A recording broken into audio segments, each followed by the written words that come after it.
अस्सलाम वालेकुम जी, मैं हूं आपके साथ अशफाक इसाक सत्ती। और आज के दिन यानी कि सुबह उठते हैं तो इस उम्मीद के साथ उठते हैं कि कोई अच्छी खबर देखने को मिलेगी, कोई अच्छी खबर सुनने को मिलेगी। लेकिन जिस तरीके से आज एक पेट्रोल बम आवाम पर गिराया गया, एक हेल फायर मिज़ाइल की तरह, जिस तरह से अमेरिका की जानिब से मुख्तलिफ इलाक़ों में ड्रोन हमले किए जाते थे, तो आज आवाम पर उसकी याद ताज़ा हो गई। यानी कि यकमुश्त एक नहीं, दो नहीं, तीन नहीं, चार नहीं, बल्कि पूरे के पूरे 35 रुपये पेट्रोल और डीजल पर बढ़ा दिए गए। यानी कि अब पेट्रोल जो है वो पहुंच चुका है 250 रुपये के लेवल पर, डीजल की प्राइस जो है वो 262 पे है। मेरे सामने ये पड़ा हुआ है चक्कर के किस तरीके से बढ़ाया गया। लाइट डीजल ऑयल भी बढ़ा के 187 का कर दिया, कैरोसिन ऑयल भी 189 से ऊपर कर दिया है। तो मैं तो ये सोच रहा था कि तकरीबन 2-3 दिन इंतजार करेंगे, लेकिन आप ये देखें कि जब ये स्पेकुलेशन करते हैं ना इस हवाले से कि हाँ जी कीमतें बढ़ जाएंगी, यकम से कीमतों में इजाफा कर दिया जाएगा, प्रपोज तो 83 रुपये 84 रुपये है, तो उस वक्त फिर हमारे अंदर के जो ज़ख़ीरा अंदोज़ माफिया है वो फिर सरगर्म हो जाता है। वो फिर क्या करता है, पेट्रोल पंप बंद कर देते हैं, बता देते हैं जी पेट्रोल ख़त्म हो गया, ज़ख़ीरा अंदोज़ी शुरू हो जाती है और उससे फिर आवाम का दोहरा नुकसान होता है। फिर जब प्राइसेस आ जाती हैं, कीमतें आ जाती हैं और फिर ऐलान कर दिया जाता है, तो फिर इसको मन माने नरखों पर यानी कि महंगे दामों उनको फ़रोख्त किया जाता है। तो इस पर यह तौजीह पेश की गई वजारत की जानिब से कि हमने ये फैसला इसलिए किया कि अभी से ऐलान कर दें, अभी से इजाफा कर दें, ताकि ये ज़ख़ीरा अंदोज़ कामयाब ना हो सके। तो जस्ट इमेजिन कि इस वक्त क्या सूरत हाल है कि एक जानिब मुल्क में सियासी अफरा तफरी है, कुछ पता नहीं कि आगे क्या होने जा रहा है, किस तरीके से चीज़ें मैनेज होंगी, इलेक्शंस वक्त पर होंगे नहीं होंगे, सूबाई असम्बलियाँ जो तहलील की गई हैं उनके इंतखाबात किस वक्त होंगे, क्या अप्रैल में होंगे या नहीं हो पाएंगे, और जो गिरफ्तारियाँ हो रही हैं क्या उनका सिलसिला यहीं पर रुक जाएगा या इससे आगे चलता चला जाएगा, ये अभी तक पता नहीं चल रहा। लेकिन साथ ही साथ हुकूमत के इस तरह के तबाहकुन फैसले, और इन फैसलों के बाद भी ये तवक्को नहीं है, या तो ये हो कि उम्मीद दिलाई जाए कि चीज़ें अब बेहतरी की जानिब जाएंगी, IMF की सारी बातें मानकर जो अब देर से मान रहे हैं उसके बाद कुछ बेहतरी आ जाएगी, उसकी भी कुछ उम्मीद दिखाई नहीं दे रही। लेकिन बहरहाल शहबाज शरीफ साहब जो वज़ीर आज़म पाकिस्तान हैं, वो अभी तो कुछ और बातें हैं, लेकिन इक़्तिदार में आने से ज़रा पहले, मैं ज़्यादा देर की बात नहीं करूँगा, अप्रैल में उन्होंने इक़्तिदार संभाला, उससे ज़रा पहले वो क्या कहा करते थे, एक इंटरव्यू में उनका क्या कहना था, पहले ज़रा ये देखिए। हम वो करप्ट प्रैक्टिसेस जो इमरान खान के दौर में हुई, जो इनकॉम्पिटेंस क्रिमिनल नेग्लिजेंस हुई है, हम उसको खत्म कर देंगे, चीजें विल सेटल डाउन इंशाल्लाह। तो आप कह रहे हैं आपके पास स्ट्रेटजी है कि कीमतें नीचे आएंगी? जी जी एब्सोल्युटली, हमें उसका इल्म है, अल्लाह ताला के फजल करम से टीम भी है, तजुर्बा भी है किस तरह महंगाई को इसके नासूर को कंट्रोल करना। अब अंदाज़ा कर लीजिए कि किस तरीके से ये बयान दिया गया था। और आपको याद होगा कि एक दफ़ा मिफ्ता इस्माइल साहब जब वज़ीर ख़जाना थे तो उस वक्त उनकी जानिब से कीमतों में इजाफा हुआ, तो आई रिमेंबर अ ट्वीट जो कि मरियम नवाज़ साहिबा की जानिब से किया गया था। उन्होंने कहा कि मियाँ साहब ने इस फैसले बड़ी मुखालफत की और कहा कि मैं एक पैसे का बोझ भी मज़ीद आवाम पर नहीं डाल सकता। तो ये देख लें जी, ट्वीट आपके सामने है। और अगर हुकूमत की कोई मजबूरी है तो मैं इस फैसले में शामिल नहीं हूँ, और मीटिंग छोड़कर चले गए। आप अंदाज़ा कीजिए कि उस वक्त नर्ख क्या थे, उस वक्त कीमतें क्या थीं, गालिबन 6 रुपये का इजाफा हुआ था, और उसके ऊपर मियाँ साहब मीटिंग छोड़कर चले गए थे, और अब तो 35 रुपये का इजाफा हुआ है, और अब तो मरियम नवाज़ भी पाकिस्तान वापस आ चुकी हैं। तो अब क्या इस नौयत का कोई मियाँ साहब ने क्या मीटिंग कोई छोड़ी या फिर गम गुस्से का इजहार किया, ये देखना अभी बाकी है। तो बहरहाल अभी भी मिफ्ता इस्माइल साहब के बारे में जो ऑडियो या लीक हुई थी, आपको याद होगा, उसके अंदर मरियम नवाज साहिबा और किस तरीके से शहबाज शरीफ साहब गम गुस्से का इजहार कर रहे थे कि जी इन्होंने क्या कर दिया। लेकिन इसहाक डार साहब चूंकि अपने हैं तो उनके बारे में अभी भी वापसी पर मरियम नवाज साहिबा ने क्या नुक्ता नजर दिया, वो जरा सुनिए। इसहाक डार साहब पर यकीन रखो, मईशत को इस गिरदाब से निकालेंगे। सुन लिया आपने। तो फिर उसके बाद जनाब आप ये बातें अपनी जगह देख लें, और इसके बाद ये सिलसिला यहीं पर रुका नहीं है, ये सिलसिला आगे बढ़ता चला जाएगा। और फिर आप ये देख लें कि नून लीग के या PDM के मुख्तलिफ रहनुमा किस तरीके से बातें किया करते थे कि ये चीज़ें आपस में कनेक्टेड हैं। लाइक ऐसा नहीं है कि आज मैं पेट्रोल डलवाने के लिए गया और पेट्रोल महंगा हो गया 35 रुपये का, तो वो सिर्फ पेट्रोल की कीमत तक महदूद रहेगी। यानी कि ट्रांसपोर्टेशन में जो चीज़ें जिस तरीके से इस्तेमाल होती हैं, वहाँ पर उन चीज़ों के अखराजात ट्रांसपोर्टेशन चार्जेस की वजह से वो बढ़ते चले जाएंगे। तो उस वक्त किस तरीके से PDM के रहनुमा तौजीहात पेश करते थे, वो भी ज़रा आपको दिखाते हैं, फिर अपने मेहमानान से बात करेंगे इस पर।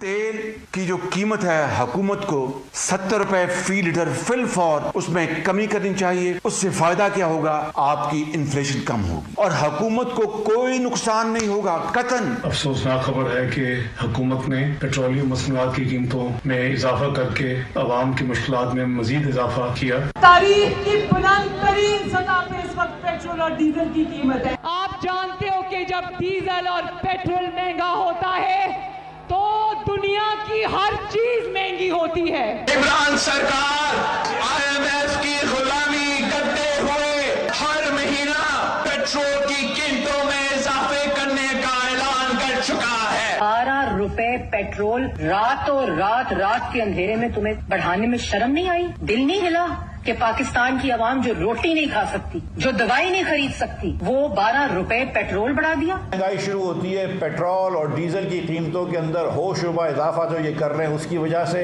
आज 137 रुपए लीटर है जो कि पाकिस्तान की तारीख की बुलंद तरीन सतह पे आया है। सारी दुनिया में तेल की कीमतें कम कर दी गई हैं, लेकिन हुकूमत इसमें बज़िद है कि हर चीज का कमर तोड़ बोझ जो है महंगाई का वो अवाम पर हो। 20 रुपए पेट्रोल और डीजल में जो इजाफा हुआ है उसने कौम की जड़ें हिला दी हैं। रात के अंधेरे में पेट्रोल बम गिरा देते हैं लोगों पर। हमने पिछले दिनों भी महंगाई के खिलाफ बड़े एहतजाजी मुजाहरे किए हैं। हुकूमत से मुतालबा करेंगे कि वो कीमतें कम करे।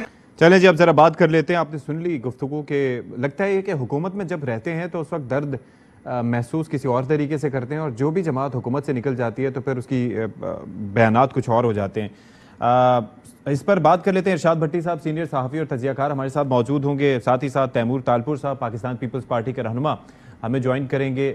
इसके साथ साथ खुर्रम शहजाद साहब हैं माहिर मुआशियात, उनसे भी हम बात करेंगे। और प्रोग्राम के अगले हिस्से में हमें सदाकत अली अब्बासी साहब तहरीक इंसाफ की नुमाइंदगी करते हुए हमें ज्वाइन करेंगे, उनसे भी हम बात करेंगे। खुर्रम शहजाद साहब, आपसे गुफ्तगू का आगाज़ करते हैं बाज़ाब्ता तौर पर। वैसे ये बात तो सही कही है क्योंकि उनका फोकस ये था कि रात के अंधेरे में आपने 12 रुपए बढ़ा दिए, इतने रुपए बढ़ा दिए, आपका दिल नहीं कांपा। उन्होंने तो सुबह की उजाले में ये काम किया है, तो ये थोड़ा सा बर्दाश्त शायद ज्यादा करना आसान होगा। जी अस्सलाम वालेकुम, बहुत शुक्रिया आपका मुझे प्रोग्राम में लेने के लिए। जी देखिए, बात ये कि पहला मैं ये एक स्टेटमेंट ये दूंगा कि पेट्रोलियम प्रोडक्ट प्राइसेस पे, करेंसी पे और जो है इलेक्ट्रिसिटी की प्राइसेस पे जो है पॉलिटिक्स हमें नहीं करनी चाहिए, क्योंकि प्रॉब्लम ये है कि ये जो एरियाज हैं ये बेसिकली सबके लिए जो है इम्पोर्टेंट है। हालांकि इसको हम बहुत पॉलिटिसाइज करते आए हैं और अनफॉर्चुनेटली यही 3-4 एरियाज इकोनॉमी के जो है ना पॉलिटिकल पॉइंट स्कोरिंग के लिए यूज हुए हैं। और अच्छी बात यह है कि जिसने इस तरह किया बाद में जब उसे हुकूमत मिली तो वो भी एक्सपोज हुआ। आपने अभी दिखाया है सब कुछ कि अच्छी गवर्नमेंट जो है वो बढ़ाती थी और of course under certain compulsion बढ़ाती थी कि वो भी IMF प्रोग्राम में थी, तो उसकी वजह से ये जो गवर्नमेंट इस वक्त है ये उसे क्रिटिसाइज करती थी। आज अगर ये गवर्नमेंट है और ये वही काम कर रही है जो उसे करने पड़ रहे हैं, क्योंकि IMF प्रोग्राम में अशद जरूरत है उसकी, वरना जो है हमारी इकोनॉमी जो है वो सर्वाइव नहीं कर सकेगी, क्योंकि हम इस नहज पे ले आए हैं इसको। तो ये कि इस पे कोई पॉलिटिक्स नहीं होनी चाहिए। अनफॉर्चुनेटली इन्हीं चीजों पे पॉलिटिक्स होती है और उसके बाद जो है जो सफर करता है एक आम आदमी करता है। अब मैं उस पर आता हूँ कि 35 रुपीज जो इजाफा किया गया है उसके रीजंस क्या हैं और उसकी जगह क्या और हो सकता है। एक तो आपको पता है कि हम इतना ज्यादा क्लोज हो गए हैं जो है वो अपने ये कह लें कि इतने ज्यादा हम उस नहज पे आ गए हैं कि जहाँ पे हमें ये सब चीजें करना पड़ रही हैं। अगर हम ये पहले कर लेते, 3-4 महीने पहले कर लेते और इतना डिले ना करते, जो कि मिनिस्ट्री ऑफ फाइनेंस या स्टेट बैंक ने ये डिले किया, जिसकी वजह से हमें कॉस्ट ज्यादा पे करनी पड़ी। देखिए ये ब्लैक एंड व्हाइट चीज है। या बल्कि इससे हटके अगर मिफ्ता साहब जब आए थे उस वक्त आने के बाद भी उन्होंने 1 से 1.5 महीने का जो डिले लिया था उस वक्त आते साथ कर लेते, तब भी सिचुएशन यहाँ तक ना पहुंचती। आगे तक जो किया इसहाक डार साहब ने किया, लेकिन स्टार्ट वहीं से हुआ था। जी हमेशा देखें, एक चीज आप याद रखिएगा, इकोनॉमिक डिसीजन को अगर आप पॉलिटिसाइज करते हैं और डिले करते हैं सिर्फ इसलिए कि जी टाइम बाय कर लेंगे और हम डिले कर लेंगे, उतनी ज्यादा आपको ना सिर्फ इकोनॉमिक कॉस्ट बेयर करनी पड़ती है बल्कि पॉलिटिकल कॉस्ट भी बेयर करनी पड़ती है। ये अगर हमें समझ आ जाए, हमारे पॉलिटिशियंस या स्टेक होल्डर्स या पॉलिसी मेकर्स जो भी हैं उनको ये समझ आ जाए कि पॉलिटिकली अगर कोई डिसीजन, इकोनॉमिक डिसीजन डिले करते हैं तो पॉलिटिकल कॉस्ट भी होती है उसकी। और ये आज देखें ये गवर्नमेंट पे कर रही है, जो पिछली गवर्नमेंट ने भी किया। अब मैं आ जाता हूँ कि इसकी जगह क्या हो सकता है। دیکھیں اگر آپ پرائسز انکریز کرتے رہیں گے, نمبر 1 پیٹرولیم پرائسز ہوں, انرجی پرائسز ہوں, گیس پرائسز ہوں, اور آپ کرنسی کو ڈی ویلیو کرتے رہیں گے, اور پھر آپ ٹیکسز ایگزسٹنگ بزنسز پہ لگاتے رہیں گے, اور اپنی انیفیشنسی ٹھیک نہیں کریں گے, اور اپنے آپ کو ٹھیک نہیں کریں گے, اپنا فسکل ڈیفیسٹ کم نہیں کریں گے. گورنمنٹ کا پرابلم ٹیکسز کا نہیں ہے, گورنمنٹ کا پرابلم ایکسپینڈیچرز کا ہے. ایکسپینڈیچرز اتنے زیادہ ہے, میں ایک ایگزامپل دیتا ہوں کہ ایک طرف اگر آپ نل کھول کے رکھیں اور اوپر سے پانی ڈالتے رہیں تو وہ جب تک نل کھلا رہے گا تب تک آپ کا پانی یا پھر وہ جو ٹینک ہے وہ نہیں فل ہوگا. اس کی وجہ یہی ہے کہ ایک طرف آپ ضیاع کر رہے ہیں اپنے ایکسپینڈیچر, اپنے ٹیکسز کا, دوسری طرف آپ کہتے ہیں کہ جی ٹیکسز ایگزسٹنگ ٹیکس پیئرز پہ لگائیں. تو یہ پورا جو فریم ورک ہے نا فلاڈ ہے. آپ یقین کریں یہ جو پیٹرولیم پرائسز بڑھائی گئی ہیں اور جو ٹیکسز لگانے جا رہے ہیں اور گیس پرائسز بڑھانے جا رہے ہیں اور مزید ڈیویلیوشن ہونی ہے ابھی آہستہ آہستہ, یہ آپ یقین کریں. اچھا یہ مزید ہوگا جی, اگر آپ اپنی انیفیشنسی ٹھیک نہیں کریں گے, اگر آپ اپنے فسکل ڈیفیسٹ کو کنٹین نہیں کریں گے. دیکھیں آپ کے پاس اس وقت جو ایکسپینڈیچر ہے نا, ایکسپینڈیچر وہ اس وقت آگے سے زیادہ آپ اب جو ہے نا ڈیٹ سروسنگ میں دے رہے ہیں, یعنی کہ آپ نے جو قرضے لیے ہوئے ہیں اسی میں آپ کا ٹیکس کا پیسہ آدھے سے زیادہ چلا جا رہا ہے, تو آپ باقی پیسہ کہاں دیں گے؟ تو میرا پوائنٹ یہ ہے کہ اگر آپ ایک طرف پرائسز بڑھاتے رہیں گے, ڈیویلیوشن کرتے رہیں گے, دوسری طرف آپ انیفیشنسی ٹھیک نہیں کریں گے اور فسکل ڈیفیسٹ کنٹین نہیں کریں گے, یہ اس کا بالکل فائدہ نہیں ہوگا اور آئی ایم ایف کا بھی فائدہ نہیں ہوگا. I got your point. اس پہ آپ سے مزید میں جواب بھی لوں گا, مزید بھی بات کریں گے اس ٹاپک پہ. تیمور تالپور صاحب, بات یہ ہے کہ یہ آپ لوگوں کے لیے بھی بڑا کنسرننگ ہوگا being a part of the government کہ یہ بڑا ایک سخت فیصلے ہیں, اور ظاہر ہے کہ لیکن عوام یہ سوال کرتی ہے کہ یہ سخت فیصلے اشرافیہ پر کب لاگو ہوں گے, اور یہ جو ایکسپینڈیچرز ہیں یعنی کہ جس کی وجہ سے جس طرح سے ابھی خرم شہزاد صاحب کہہ رہے تھے کہ ایک نلکا ایک جانب سے بہہ رہا ہے اور دوسری جانب سے ٹیکس لگائے جائیں تو پھر وہ ظاہر ہے کہ ٹب آپ کا کبھی نہیں بھرے گا بلکہ وہ بلیڈ آؤٹ ہی ہوتا رہے گا. تو یہ حکومتی اخراجات کم کرنے کی جانب کیوں نہیں سوچا جاتا؟ یہ کابینہ کا سائز, یہ وزراء مشیران کی, یہ جو پیٹرول, اب یہاں پر عام آدمی کو پیٹرول نہیں مل رہا اور وہاں پر ان کے لیے مطلب انلمیٹڈ فیول دستیاب ہوتا ہے, تو یہ اس کے علاوہ بھی کئی اخراجات ہوتے ہیں, یہ کیسے کم ہوں گے؟ بسم اللہ الرحمن الرحیم. سب سے پہلے تو کافی چیزیں جو خرم صاحب نے کہی میں ان سے ایگری کرتا ہوں. ہمیں اس ڈیفیسٹ کو کنٹرول کرنے کے لیے چیزوں کو برابر رکھنا پڑے گا. جہاں تک آپ نے بات کی ایکسپینڈیچرز کی, تو میں آپ کو بتاتا چلوں کہ کم سے کم سندھ حکومت میں کافی ایسے وزراء ہیں جو کہ اپنی سیلریز نہیں لے رہے, جس میں سے میں بھی ایک ہوں. سیکنڈلی ہمارے جو اخراجات ہیں ان کو کاٹنے کی پوری کوشش کر رہی ہے. ہمارے ہاں وزراء کو انلمیٹڈ فیول نہیں ملتا, 600 لیٹر ملتا تھا, جس کو کاٹ کے چیف منسٹر مراد علی شاہ نے 400 لیٹر کر دیا ہے. یہ بھی آپ کو میں گوشگزار کرتا جاؤں کہ پریزیڈنٹ زرداری صاحب نے آلریڈی یہ ریکویسٹ کی ہے اور یہ اپنی طرف سے ایڈوائز دی ہے شہباز شریف صاحب کو کہ جو وزراء ہیں فیڈرل کیبنٹ کی, کافی بڑی کیبنٹ ہے, ان کے بھی اخراجات جو ہیں کم کیے جائیں تاکہ اس اکنامی پہ ہم کچھ لوڈ کم کر سکیں. سجیشنز بہت سارے آ رہے تھے, کچھ ایسے بھی سجیشنز تھے کہ سرکاری ملازمین کی تنخواہ کم کی جائے, تو اس سے تو زرداری صاحب نے بالکل ریفیوز کر دیا, کیونکہ ابھی ایٹ دا مومنٹ جو انفلیشن ہے لوگ ہینڈ ٹو ماؤتھ چل رہے ہیں, اور جو ہم پہ بم گرے تھے یہ ان کا اثر آج ہو رہا ہے. یہ وہ نیوکلیئر بامز تھے جو عمران نیازی نے ہم پہ گرائے تھے. یہ جو فیصلے ہوئے تھے, یہ جو ڈیسیجنز ہوئی تھی آئی ایم ایف کے ساتھ, یہ پی ڈی ایم کی حکومت نے نہیں بلکہ یہ فیصلے عمران نیازی نے کیے تھے. ایک تو غلط فیصلے کیے, لیکن اب اس کے اندر اگر ابتدائی 3 ماہ میں یہ بات کی جاتی نا تو پھر ٹھیک تھا, لیکن ہم اس کے اندر شروع میں ہم بھی یہ کہتے تھے کہ جی یہ خان صاحب یہ کر کے گئے ہیں, انہیں اس وقت آپ کو سبسڈی نہیں دینی چاہیے تھی عوام کو, جس وقت روس اور یوکرین کی جنگ چل رہی تھی, اور اس وقت ریلیف نہیں دینا چاہیے تھا, پرائسز میں اضافہ کرنا چاہیے تھا, لیکن وہ پوائنٹ اس وقت انویلڈ ہو گیا جب پی ڈی ایم نے گورنمنٹ میں آنے کے بعد وہ فیصلے نہیں لیے جو انہوں نے شروع میں ان کو لینے چاہیے تھے. اور اس کے بعد پھر مفتاح صاحب کے جانے کے بعد اسحاق ڈار کو جو فیصلے لینے تھے اس کے اندر بھی کافی تاخیر ہوئی, اور اس کا خمیازہ اب ہم بھگت رہے ہیں.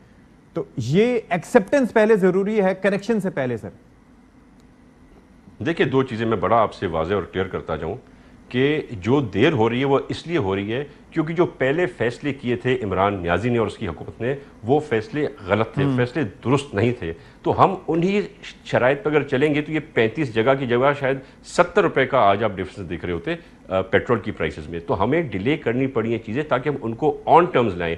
जो हमारी मईशत की हालत है, जो लोगों की हालत है, जो इन्फ्लेशन है, उसको हम एक तरीके से लीजिए। मैं बिल्कुल आपकी बात से 100% एग्री करता हूं कि सब फैसले ऑन टाइम होने चाहिए, पर जल्दबाजी में हम गलत फैसले भी नहीं कर सकते हैं।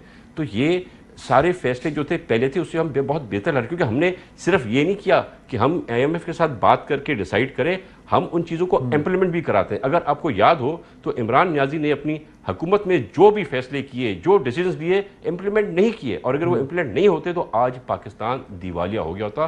जो हम मैं एक सीधा सा सवाल आपसे पूछता हूं। अभी तो ये जो आप बात कर रहे हैं ना, ये बात ये है कि सही है कि फैसले सोच समझ के करने चाहिए, कैरी ऑन नहीं करना चाहिए, लेकिन बात दरअसल ये है कि IMF जब स्ट्रक्चरल रिफॉर्म्स या माइक्रो लेवल पे जाके रिफॉर्म्स की बात करता है तो वो इसलिए कि वो ट्रस्ट नहीं करता, उसका ट्रस्ट डेफिसिट है पाकिस्तानी हुकूमत को लेके कि भाई पैसे जो ले रहे हैं वो देने भी किस तरीके से। आप ये बात कर रहे हैं कि हमें सोचना समझना था, लेकिन उससे सोचने समझने में आप ये देखें कि 3-4 महीने में अब हुआ क्या है, ये आप जरा बता दें कि ये रेमिटेंसेज हमारी क्यों कम हुई, ये किस वजह से कम हुई, ये हमारे दोस्त ममालिक जो थे हमें पैसे क्यों नहीं दे रहे थे जिनकी तरफ हम देख रहे थे, इसकी वजूहात क्या थी? इसकी वजूहात यही थी, इसकी वजूहात बिल्कुल जाहिर है कि फैसले नहीं कर पाए। इसके रीजन तो आपने खुद बता दिया ना, हमने पहले ही डिस्कस किया, ट्रस्ट डेफिसिट। इस मुल्क में पीपल्स पार्टी की हुकूमत रही, कभी मिसट्रस्ट नहीं हुआ, डेफिसिट नहीं आया।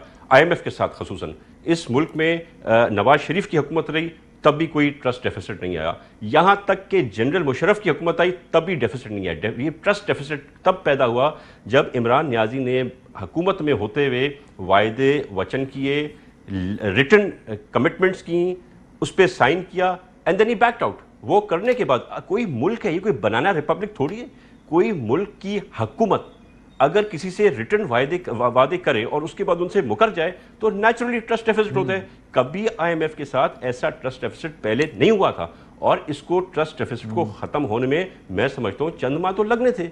अब बातचीत चल रही है, हम ज़रूर उनसे डिबेट कर रहे हैं, हम उनको टेबल पे बिठा के उनसे जिद कर रहे हैं, उनको रिक्वेस्ट कर रहे हैं कि जी ऐसा जुल्म ना करें कि पाकिस्तानी लोग उसको बर्दाश्त ना कर सकें, जिसमें टाइम लग रहा है।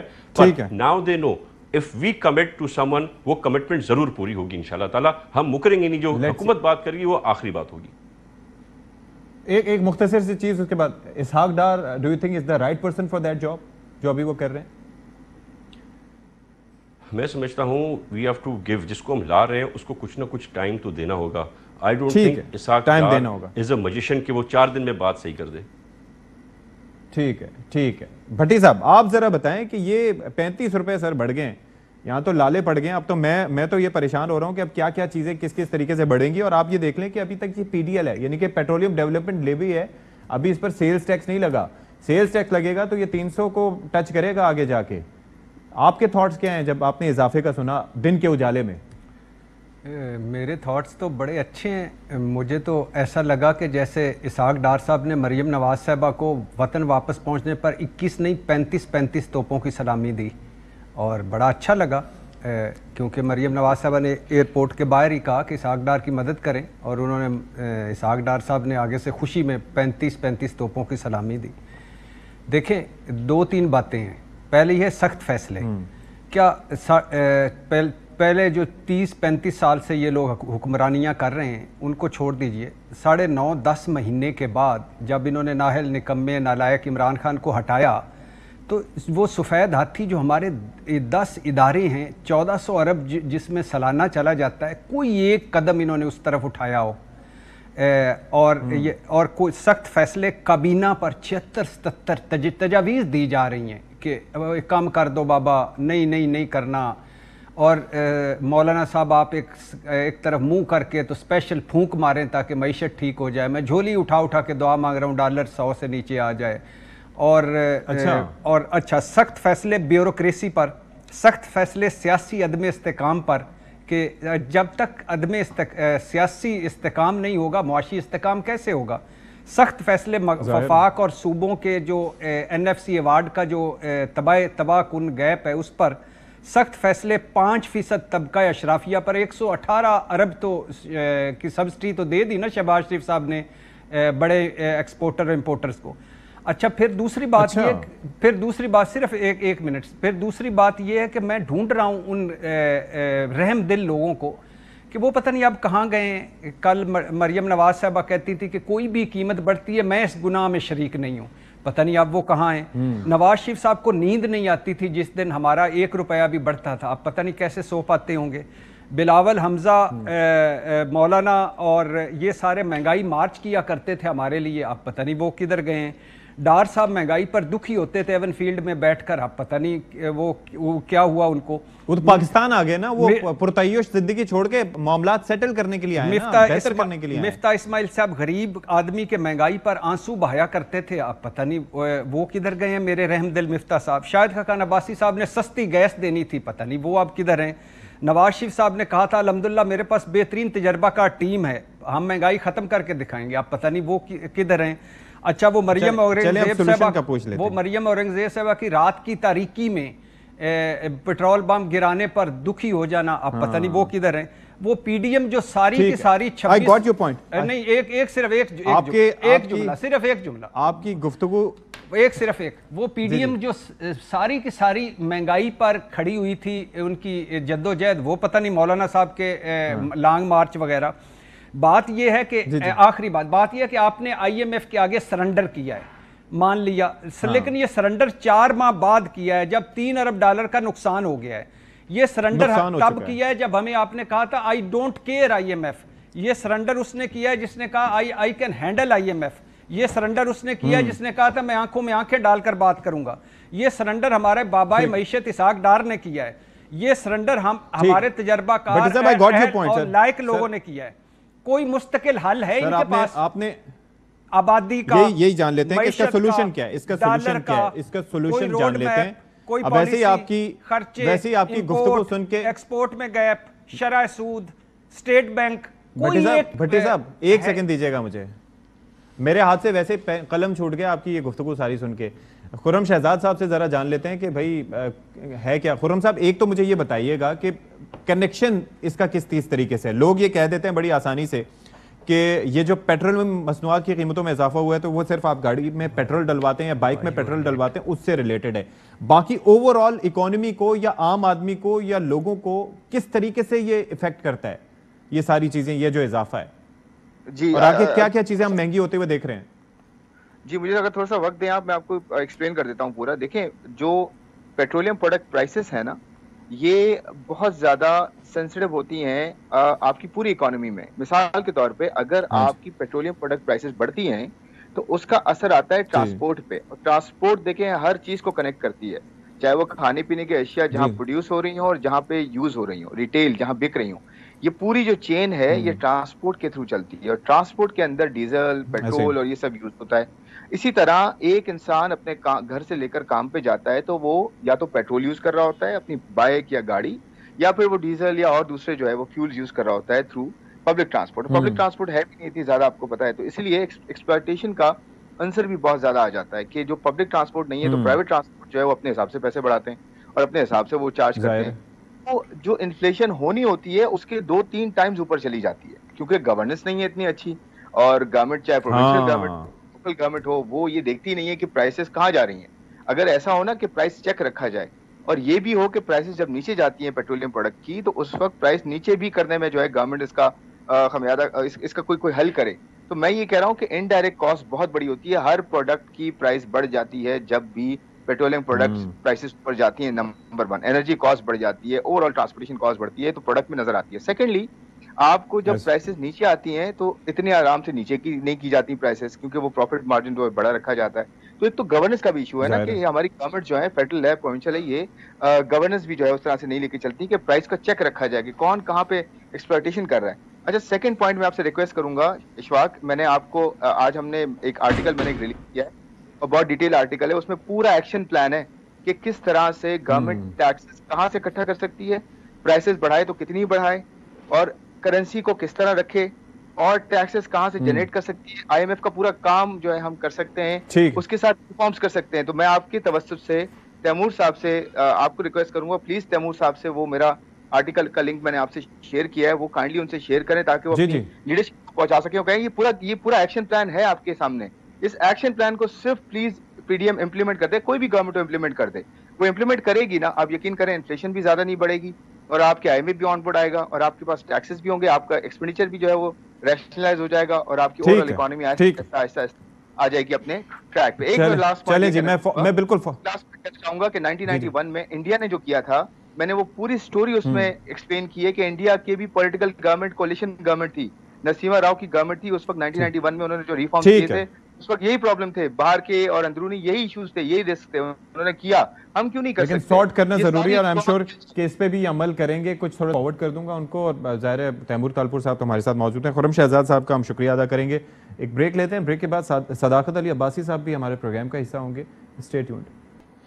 پروگرام میں ایک بار پھر سے آپ کا خیر مقدم کرتے ہیں, اور بریک پر جانے سے پہلے میں نے تذکرہ کیا تھا کہ صداقت علی عباسی صاحب ہمیں جوائن کر رہے ہیں. تو صداقت عباسی صاحب بہت شکریہ جی, آپ نے وقت نکالا ہمارے لیے.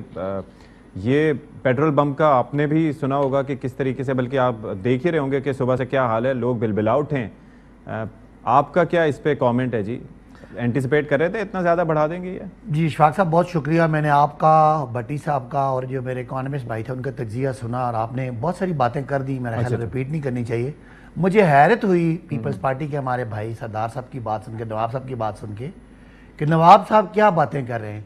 کہ ان کا خیال ہے کہ لوگ پتہ نہیں اندھے بہرے ہیں, کہ ابھی بھی ہم بیٹھ کے 9 مہینے بعد ساری بڑکیں مار کے, پہلے مفتاح اسماعیل کی بڑکیں مار کے, اس کے بعد اسحاق ڈار کی بڑکیں مار کے, بلاول صاحب کی بڑکیں مار کے, تو آج ہم کہہ دیں گے کہ نہیں جی عمران خان نے یہ کیا تھا تو اس لیے مہنگائی تھی. میرے بھائی اگر آپ کو پتہ نہیں ہے تو چیک کر لیجئے گا, اس سے پہلے پاکستان نے IMF کے ساتھ 22 معاہدے کیے تھے, یہ 23واں تھا. 22 کے 22 میں پاکستان پورا نہیں کر سکا, نکل آیا تھا. پتہ نہیں آپ کون سی باتیں کر رہے ہیں کہ جی وہ ٹرسٹ ڈیفیسٹ نہیں تھا.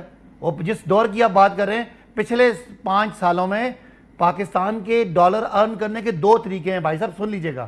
ایک ایکسپورٹ ہے اور دوسرا ریمیٹنسز ہے, جو ترسیلات زر ہے. پچھلے 5 سال نواز شریف کے دور میں ایکسپورٹ 24 ارب ڈالر رہا, 5 کے 5 سال. عمران خان نے آگے 32 ارب ڈالر کر دیا. آپ کے جو ریمیٹنسز تھے وہ 18 ارب تھے, عمران خان نے 31 ارب ڈالر کر دیے. 6% سے اکانومی گرو کر رہی تھی. لارج اسکیل مینوفیکچرنگ 10% سے گرو کر رہی تھی, زراعت گرو کر رہی تھی, خدمات گرو کر رہی تھی. آپ کیا باتیں کر رہے ہیں؟ آپ آئے ہیں کسی بیرونی ایجنڈا پہ, آپ آئے ہیں سازش کے ذریعے, آپ نے آ کے ملک میں عدم استحکام پیدا کیا. اس کے بعد آپ نالائق ترین لوگ تھے. آپ جب آپ کی گورنمنٹ آئی ہے اپریل میں تو 16.5 ارب ڈالر کے ریزرو موجود تھے. آج 3 ارب ڈالر کر کے آپ کہتے ہیں عمران خان نے کیا. کیا دیکھنے والے سننے والے اندھے بہرے اور آپ کی باتیں مانیں گے؟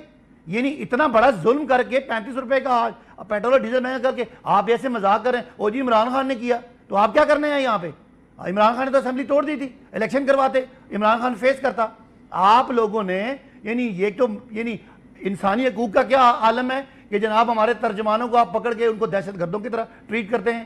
آئین کا کیا عالم ہے کہ آپ نے آئین کی بنیادی شرط تھی کہ جب کیئر ٹیکر گورنمنٹ, ہم نے حکومتیں توڑی ہیں, ہم نے اس لیے توڑی ہیں کہ ہمیں پتا تھا کہ ملک میں آئین اور قانون ہے. کوئی حکومت کوئی نہیں توڑتا. اگر آئین کے تحت آپ نے 90 دن میں الیکشن نہیں کرانے, آپ تو سارے اس میں آرٹیکل 6 کے مرتکب ہو رہے ہیں. تو کوئی چیز ایک بھی بتانے کی بجائے آپ کے منہ پہ چڑھ گیا عمران خان, پتہ نہیں کہاں سے حوصلہ لے آتے ہیں. تو بہرحال جی معیشت جو ہے اس کے اتنے برے حالات ہیں, اور اسحاق ڈار سے پوچھیں, وہ تو کہتے تھے میں IMF کو to hell with IMF, I don't care. وہ کیا گیا, کہاں گیا؟ یہ آج سے کوئی 4 ہفتے پہلے کی بات ہے جب اسحاق ڈار پرچے لگا رہے تھے. تیمور صاحب یہ بتائیں کہ الیکشن کی جو تذکرہ کر رہے ہیں, مجھے بتا دیں ذرا, IMF کی جو شرائط عمران خان نے رکھی تھی ان میں آج میں زمین آسمان کا فرق ہے. آپ نے 7 مہینے آپ ڈرتے رہے, عمران خان سے ڈرتے رہے. جی جی بات ہوگی ہے صداقت صاحب, I got your point sir, I got your point sir. مجھے جواب لینے دیں ذرا. مہنگائی یعنی آج 32% مہنگائی ہے, آپ کو کوئی خیال ہی نہیں ہے, اور دھڑے سے عمران خان پہ مسئلہ لگا رہے ہیں. 35% تک جائے گی. صداقت بھائی مجھے جواب لینے دیں ذرا. تیمور طالپور صاحب, یہ جو الیکشنز کے حوالے سے بات ہو رہی ہے کہ آپ لوگ الیکشن نہیں کروانا چاہ رہے اور آپ لوگ کچھ توجیہات ڈھونڈ رہے ہیں, اور پھر یہ کیا چکر ہے؟ یہ واقعتاً ایسا ہے آپ لوگ یہ اسمبلیوں کے الیکشنز نہیں کروائیں گے؟ کچھ پتہ چلا آپ کو کیا ہو رہا ہے؟ پہلی بات تو میں صداقت بھائی کو کہتا چلوں کہ جو چھپکلی دیکھ کے چھلانگ مار دیتا ہے اس سے ہم پاکستان پیپلز پارٹی کیا ڈریں گے. میں بڑا شوق سے سنتا ہوں بھٹی صاحب کی باتوں کو, اور بھٹی صاحب بڑا کھل کے تنقید بھی کرتے ہیں اور کھل کے بولتے ہیں. میرا بڑا شوق ہے میں کبھی بھٹی صاحب سے ملاقات بھی کروں گا. مجھے امید ہے مجھے شرف بڑا جلدی ہوپ فلی حاصل ہوگا. جو آپ نے باتیں کی میرے خیال سے اس میں खुर्रम साहब ने बहुत ही पॉइंट टू द पॉइंट बातें की हैं, वही बातें की हैं जो प्रेसिडेंट जरदारी एडवाइस देते रहते हैं शहबाज शरीफ साहब को। वही काफ़ी ऐसी बातें थी जो आज खुर्रम साहब ने की, जो मैं सुनता हूँ प्रेसिडेंट जरदारी साहब को वहाँ पे करते हुए। तो ये एक ऐसे शख्स की आज आप बात कर रहे हैं और उसे कंपेयर करते हैं बैठ के जरदारी साहब के साथ, जो लेकिन तैमूर साहब क्या असर नहीं होता? ऐसा कैसे हो सकता है कि पीपल्स पार्टी के, जाहिर है कि चेयरमैन तो बिलावल भुट्टो जरदारी साहब हैं, लेकिन आसिफ अली जरदारी साहब की बात में बड़ा वजन है। ऐसा कैसे हो सकता है कि वो इतने मशवरे दे रहे हैं और उसके उलट हो रहा हो? शहबाज शरीफ साहब सुन नहीं रहे क्या? ये मशवरे ही हैं जो हम हमारी चीज़ों को वापस ट्रैक पे ला रहे हैं और लाएंगे, पर एक दिन में फैसले इम्प्लीमेंट नहीं हो सकते, पहली बात। दूसरी बात, सदाकत भाई ने ये भी अर्ज़ किया कि क्या ज़्यादती हो रही है और कैसे हो रहा है। जी, जब पाकिस्तान पीपल्स पार्टी की हुकूमत थी तो एक भी पॉलिटिकल प्रिजनर इस मुल्क के अंदर नहीं था, और आप बात कर रहे हैं ज़्यादती करने की, जिसने आसिफ जरदारी साहब को जेल के अंदर डाला, नवाज शरीफ को जेल में डाला, और तो और आपने मरियम नवाज और अदी फरियाल टालपुर साहिबा को भी जेल में डाला। जेल में तो क्या डाला, जेल में डालने के बाद हमारी बहन को, एक मोहतरम औरत को आधी रात को आपने ज़बरदस्ती हथकड़ियाँ पहना के अस्पताल से निकाल के फिर वहाँ पर डाला। तो ये जो है ना, what goes around comes around, ये तो मेरे प्रेसिडेंट आसिफ अली जरदारी की सोच जो है सियासी है। अगर वो चाहते तो बड़े ठीक ठाक हिसाब किताब ले सकते थे, पर वो ठीक है, what goes around comes around. Got your point sir. ये वक्त मुख्तसर है, मैं जरा भट्टी साहब से इस पे तस्करा जरा कर लूँ। भट्टी साहब, अभी जो गुफ्तगू अभी तक जैसे चल रही है, जैसे अब्बासी साहब आए, वो आके बता रहे हैं कि जी हमारी हुकूमत में ये था, इस तरीके से बेहतर था। तैमूर तालपुर साहब कहते हैं what goes around comes around, और ज़ाहिर है कि तजावीज़ दे रहे हैं लेकिन टाइम लगेगा। ये आप नहीं समझते कि अगर इस मामले पर इस वक्त तो मामला मुल्क बड़े हकीकतन नाजुक दोराहे पर है, नो पन इंटेंडेड, तो कोई मिल के इस पर सियासी जमातें आपस में नहीं चल सकती कि जहाँ पर मुल्क का सोचा जाए, आवाम का सोचा जाए, बजाय इसके कि अपनी सियासत की जाए? देखिए, सबसे पहले मेरे पीपल्स पार्टी वाले भाई, जब भी आप इस्लामाबाद आएँ मैं हाजिर भाई के लिए, बहुत शुक्रिया आपका। दूसरी बात यह है कि बिलाशुबा कोई शक की बात ही नहीं, हम इस वक्त उस भट्टी साहब ये भी पूछते हैं कि ये भी वफाकी काबीना का हिस्सा तो नहीं बनने जा रहे तालपुर साहब? नहीं बने, ताकि इस्लामाबाद आना जाना लगा रहे और मुलाकात हो। नहीं, देखिए इस वक्त कोई शक नहीं, बिलाशुबा मैंने कहा है ना कि जिस दिन इस मुल्क में इस सियासी इस्तेकाम हो गया, बहुत सारी चीज़ें हल हो जाएंगी। मिसाल के तौर पे आप कहते हैं इमरान खान साहब वजह है सियासी अदम इस्तेकाम की, चलो मान लेते हैं। तो अब इमरान खान ने एक यू टर्न मारा बकौल आपके, और उन्होंने कहा कि मैं कौमी असम्बली में वापस आना चाहता हूँ।